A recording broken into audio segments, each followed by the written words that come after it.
Hello বন্ধুরা, আশা করি আপনারা সবাই ভালো আছেন। আজকে আমি কি নিয়ে এসেছি দেখেন। এটা হচ্ছে নুংশে, আমাদের মারমা ভাষায় আমরা বলে থাকি একে নুংশে, আর আপনারা সবাই তো জানেন একে সাবারাং পাতা নামে ডাকে। এটা আমি ঝরিয়ে নিলাম, ঝরিয়ে একটু কষলে এটা থেকে একটা রস বের করে নিচ্ছি।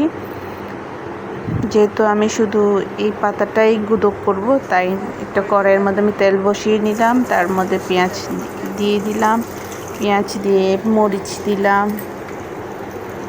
মরিচ দিয়ে তারপরে সব মরিচগুলো একসাথে দিয়ে দিলাম, দিয়ে কাঁচা মাছগুলো দিয়ে দিলাম, কারণ আজকে আমি এটা মাছ দিয়ে গুঁদো করব।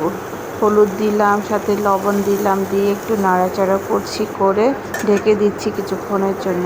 এরপর আমার মাছটা হয়ে আসছে, এর মধ্যে আমি দিয়ে দিলাম নুংশিগুলো, ধুয়ে রাখা নুংশিগুলো দিয়ে তারপরে আমি আবার নেড়ে চেড়ে নিচ্ছি।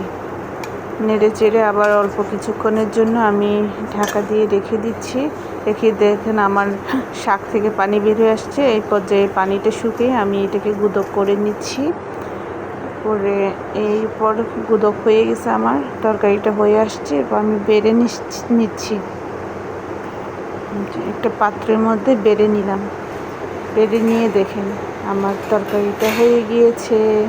আপনারা যারা যারা এভাবে সাবারাং পাতা গুঁদক খান নাই বা নুংশে যারা গুঁদক খান নাই, তারা একবার মাছ দিয়ে গুঁদক করে খেয়ে দেখেন, সেই মজা। আসলে এটাকে ভর্তাও বলা যায় এক প্রকার।